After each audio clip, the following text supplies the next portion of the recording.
Hi everybody, it's Emily. I wanted to go over trig identities a little bit more because I would expect that they're probably going to be on your exam. So, firstly, let's talk about which identities mean what. So, you're probably going to be given a sheet, and I will actually send you a sheet later because I think this is cruel without one. But I wanted to give you the main identities that I would expect to be on your exam. These are kind of your just go-to thoughts. So I will show you here really quickly. So as you remember, the reciprocal identities, cosecant is the reciprocal of sine, or you could just write it as 1 over sine. Sometimes that's helpful. Secant is the reciprocal of cosine, so you can write it as 1 over cosine. Cotangent is the reciprocal of tangent, which makes sense. And here's another identity that might become pretty popular. I would really recommend remembering this. Cosine squared of x plus sine squared of x is equal to 1. Now you can flip that any which way. So if I wanted to find sine of x on its own, or sine squared of x, I could do 1 minus cosine squared of x, and vice versa. Cotangent squared of x plus 1 is equal to cosecant squared of x. And then obviously tangent of x is equal to sine squared of x. So those are the main identities that I need you to remember. Those are the ones that I see most commonly on exams. So now we're going to try and go over this little one. So I don't know if you can see that. I hope you can. But it is cosecant times tangent is equal to secant. So when I'm given an identity like this, my immediate reaction is I want to convert it into sine and cosine. Those are the identities I'm most familiar with. It's the easiest ones to remember. I highly recommend it. Okay? So from here, cosecant, which one does that sound familiar to? Yeah, it's 1 over sine. So I could rewrite cosecant as 1 over sine of x. Okay? Times tangent, which we already remember is sine x over cosine x. So then it gets sine x over cosine of x is equal to, and secant, if you remember, is equal to, let me bring you a little closer. Hold on. There we go. Secant of x is equal to 1 over cosine of x. Okay, so from here, we need to handle this side of this, right? So what I'm going to first do is I'm going to cross out the sides because there's 2 of them. So we're simplifying our way out of this.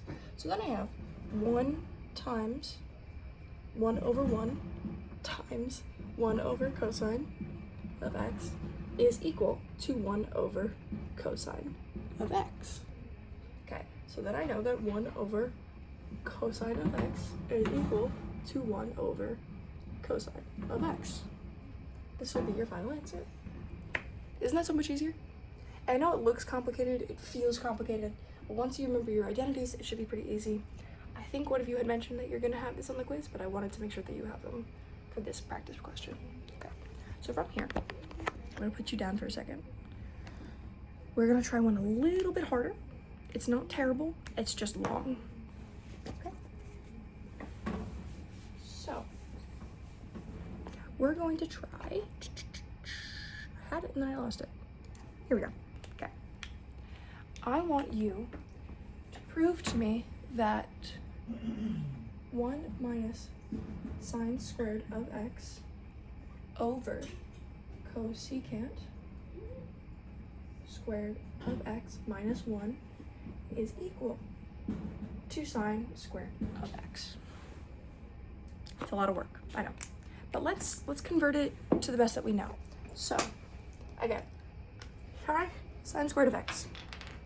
Does that sound familiar anywhere? Particularly right here? Yeah. So 1 minus, let's rewrite this for a minute because I want you to have it.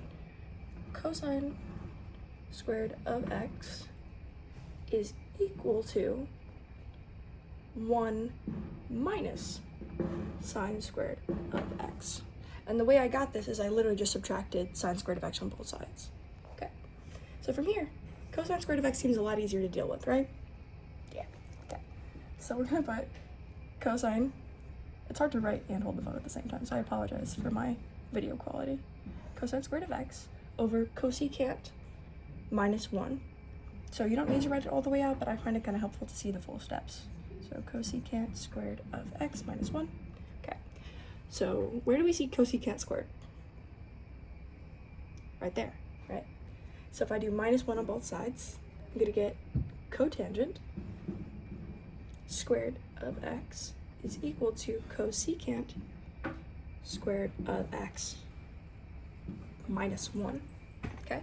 So I can rewrite this identity is equal to cosine squared of x over cotangent squared of x, right? Right, okay. So from here, do you remember what cotangent is? Because this is the same thing as saying, I like to split, when I get fractions like this, I like to split them up, right? So I have cosine squared of x over 1 times 1 over cotangent squared of x. 1 over cotangent squared of x, does that sound familiar? Because it's the reciprocal.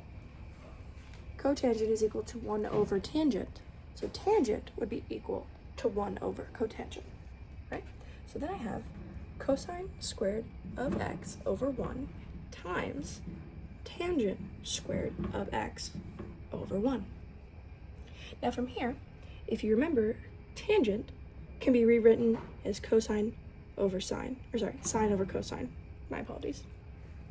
So I can rewrite this equation as cosine squared of x over 1 times sine squared of x over cosine squared of x.